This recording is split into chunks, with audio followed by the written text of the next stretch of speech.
नमस्कार। आज हम विलियम शेक्सपियर की बहुत ही जानी मानी त्रासदी मैकबेथ के संसार में थोड़ी गहराई से चर्चा करने वाले हैं। हाँ बिल्कुल। हमारे पास जो सामग्री है वो मैकबेथ महत्वाकांक्षा, अपराध बोध और त्रासदी का नाटक नाम का एक हिंदी कथासार है।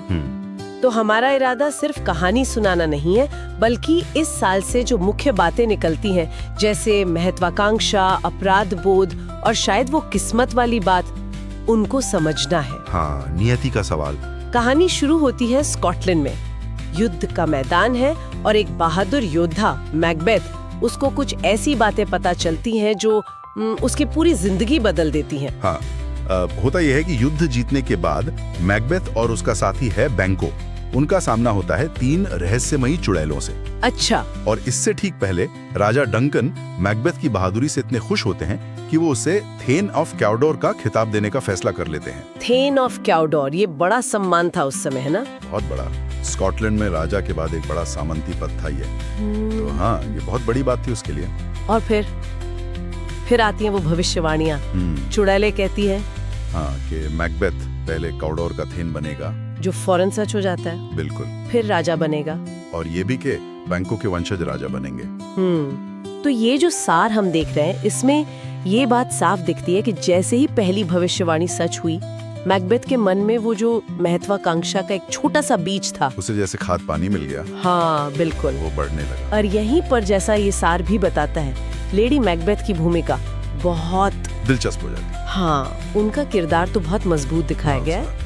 जैसे ही उसे खबर मिलती है, मैकबेथ तो थोड़ा हिचकिचा रहा है, पर वो फौरन राजा डंकन की हत्या की योजना बनाने लगती है। खासकर जब राजा मेहमान बनकर उनके ही महल में आते हैं। हाँ बिल्कुल। सार तो यही दिखाता है कि वो शुरू से ही बहुत दृढ़ है, महत्वाकांक्षी है, शायद मैकबेथ से भी ज्यादा। मैकबेथ का वो जो अंदरूनी संघर्ष है वो दिखता तो है, पर आखिरकार वो हत्या कर ही देता है। हाँ, कर देता है। और ये सिर्फ एक घटना नहीं है, ये वो पॉइंट है जहाँ से वो अपराध बोध का भारी बोझ वो शुरू होता है, खासकर लेडी मैकबेथ के लिए। हाँ, जो बाद में उसी बोझ के नीचे दबकर टूट जाती है। सार ये भी दिखाता है कि लेडी मैकबेथ कितनी चालाकी से हत्या का इल्जाम पहरेदारों पर डाल देती है। फिर राजा के बेटे डरकर भाग जाते हैं और मैकबेथ राजा बन जाता है। चलो, राजा तो बन गया, लेकिन अब उसे डर लगता है बैंको वाली भविष्यवाणी का, कि उसके बच्चे राजा बनेंगे। हाँ, और ये डर उसे बैंको की हत्या करवाने पर मजबूर कर देता है। सार इस बात पे रोशनी डालता है कि कैसे वो जो शुरुआती महत्वाकांक्षा थी, वो अब डर और असुरक्षा में बदल रही थी। लेकिन बैंको का बेटा फिलियांस वो बच निकलता है। हाँ, वो बच जाता है। और फिर आता है वो सीन, शाही दावत वाला, जहाँ मैकबेथ को बैंको का भूत दिखता है। वो बहुत मार्मिक दृश्य है।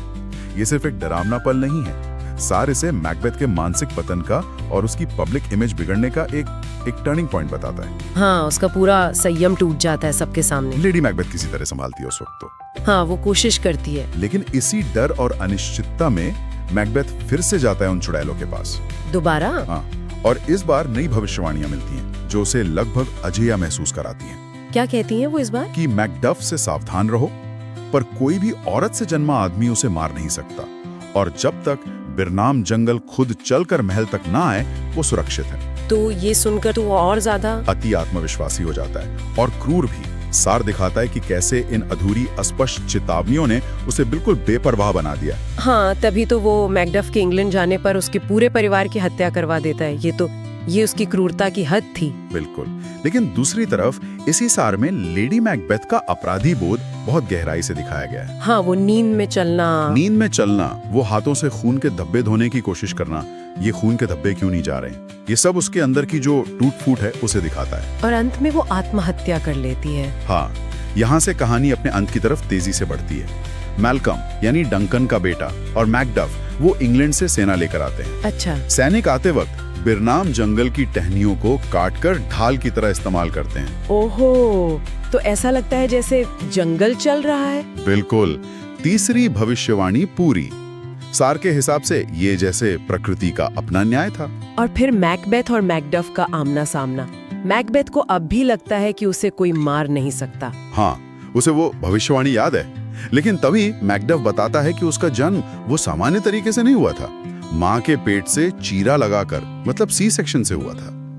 भविष्यवाणी की ये व्याख्या मैकबेथ ने सोची ही नहीं थी। तो उसका सारा भ्रम टूट गया होगा। बिल्कुल, उसका भरोसा टूट जाता है, युद्ध में उसकी हार होती है और मैकडफ उसे मार देता है। और फिर मैल्कम स्कॉटलैंड का नया राजा बनता है, शांति लौटती है। हाँ, तो ये कथासार हमें यही दिखाता है कि कैसे एक समय का बहादुर और नेक योद्धा वो अनियंत्रित महत्वाकांक्षा, फिर अपराध बोध और शायद थोड़ी नियति के खेल में फंसकर अपना पूरा नैतिक पतन कर बैठता है।